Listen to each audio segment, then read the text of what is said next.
నిజ నిర్ధారణకు అంతిమ నిర్ణయం DNA టెస్ట్. ఉన్నది ఉన్నట్లుగా వాస్తవాలను శోధించి వివరించేది మన DNA టీవీ. మన రాష్ట్రం, మన ఛానల్. పెద్దలు గౌరవనీయులు పవన్ కళ్యాణ్ గారిని మాట్లాడవలసిందిగా కోరుతున్నాను.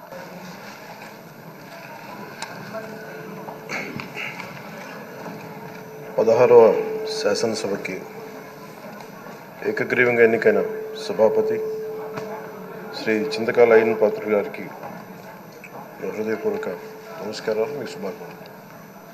ఇది నేను మొదటిసారి అసెంబ్లీలోకి అడుగు పెట్టడం. ఇలాంటి సుదీర్ఘ రాజకీయ అనుభవం ఉన్న దాదాపు 7 సార్లు ఎమ్మెల్యేగాను, ఒకసారి పార్లమెంట్లో అడుగుపెట్టిన మీకు, Panchayati Raj, technical education, forest, R&B అనేక మంత్రిత్వ శాఖల్ని సమర్థవంతంగా నిర్వహించిన మీకు ఈ సభాధ్యక్షుడు, ఈ స్పీకర్ స్థానంలో కూర్చోవడం నాకు చాలా ఆనందంగా ఉంది. ఇన్ని దశాబ్దాలు ప్రజలు రాజకీయ జీవనంలో ప్రజలు మీ వాడి వేడి చూశారు. మీకు కోపం వస్తే ఋషికొండను చెక్కినట్టు ప్రత్యర్థులకి పదునైన ఉత్తరాంధ్ర యాసలో గుండు కొట్టేస్తారు.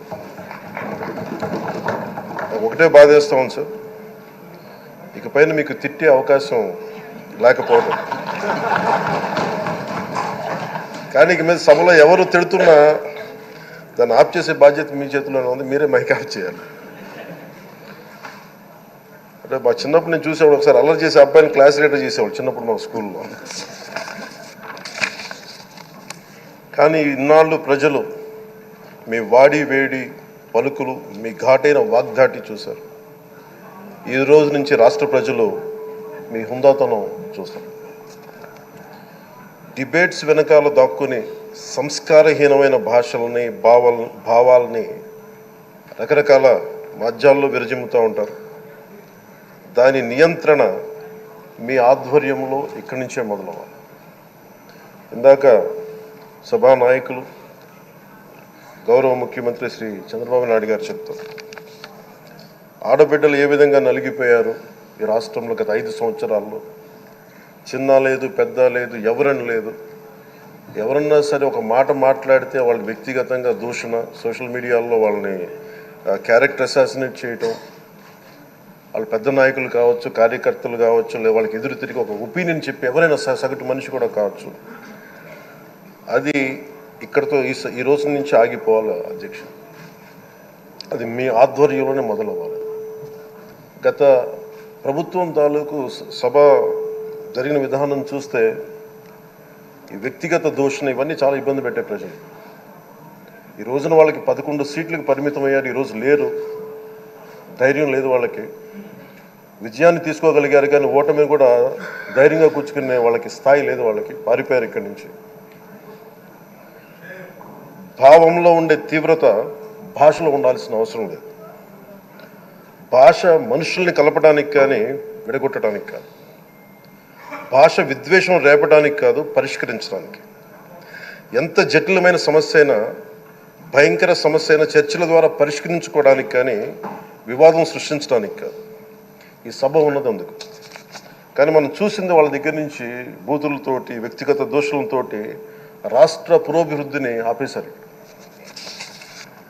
అలాంటి సభ కాకుండా ఇందాక మన పెద్దలు శ్రీ గౌరవ ముఖ్యమంత్రి చంద్రబాబు గారు చెప్పినట్టుగా ఇది భవిష్యత్తుకి ఇది ఒక ప్రమాణం అవ్వాలి.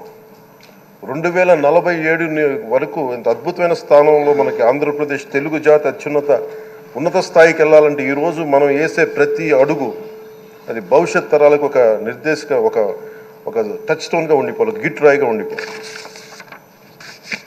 ఈ రోజున ఈ సభలో ఉన్న గౌరవ సభ్యులందరూ చట్టాలు చేయడానికి ఉన్నారు, చట్టాలు ఉల్లంఘించడానికి కాదు. విభేదించడం అంటే ద్వేషించడం కాదు, వాదించడం అంటే కొట్టుకోవడం కాదు.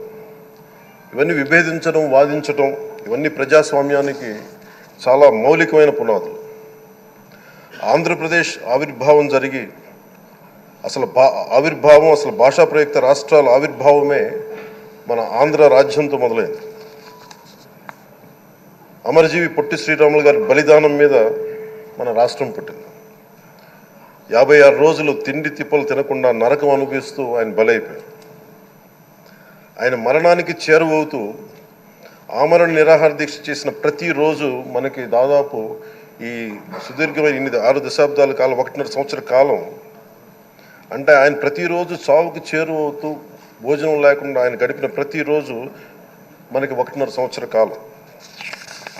అలాంటి నేపథ్యంలో అలాంటి మహోన్నతుడు శ్రీ పొట్టి శ్రీరాములు గారి త్యాగాన్ని కనుక మనం ఈ సభలో ప్రజా సంక్షేమం కోసం మాత్రమే చర్చలు జరగాలి, వాదోపవాదాలు హద్దులు దాటకుండా ఉండాలి, వ్యక్తిగత దూషణకి తావివ్వకుండా ఉండాలి. అలా కాకుండా గత ప్రభుత్వంలాగే ఈ సభని తిట్లకి, బూతులకి, కొట్లాటికి వాడితే ప్రతి నిమిషం పొట్టి శ్రీరాములు గారి బలిదానాన్ని అవమానం చేసినట్టే. ఒక గొప్పవాడు, ఒక మహానుభావుడు బతికినప్పుడు మాత్రమే కాదు, చనిపోయిన తర్వాత కూడా కొన్ని తరాలు ఉపయోగపడతారని నిరూపిస్తారు.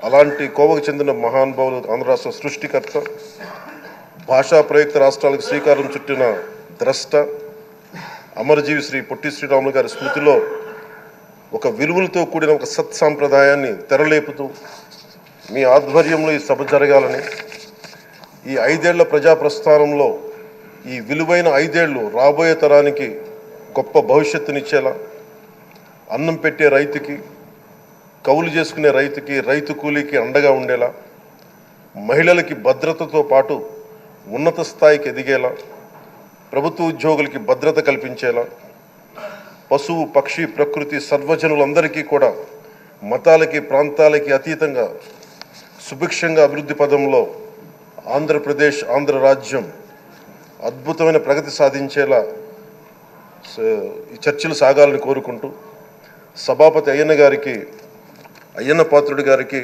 మీ ఆధ్వర్యంలో ఈ సభ ఒక సరికొత్త సాంప్రదాయానికి, సత్సాంప్రదాయానికి ఇది తెరతీయాలని కోరుకుంటూ మీకు మరోమారు శుభాభినందనలు తెలియజేసుకుంటాను.